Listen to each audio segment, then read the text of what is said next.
থেকেই অনেক সাহসী আর দয়ালু ছিল।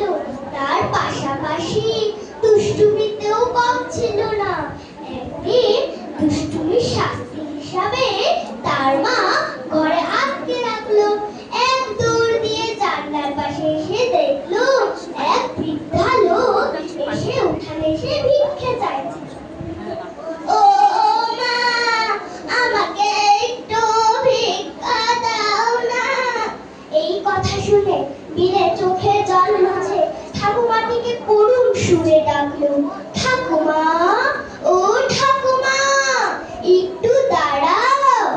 তার মায়ের আলমারি থেকে কয়েকটা শাড়ি বুড়িমাটাকে দিয়ে দিল। এই কাণ্ড দেখে বাড়ির যে পদ্ম চোখ দুটো ছদ্ম ছানা পড়া বিলের মাকে ডাকতে শুরু করলো, গিন্নিমা, ও গিন্নিমা, দেখো দাদা বাবু কি করেছে। কি হয়েছে রে পদ্ম, এত গোলমাল কিসে? দেখো না গিন্নিমা, তোমার আলমারি থেকে কয়েকটা শাড়ি বুড়িমাটাকে দিয়ে দিল। দেখছো না ঠাকুমাটার শাড়িটা কি ছিঁড়ে গেছে, ঠাকুমাটার কি কষ্ট।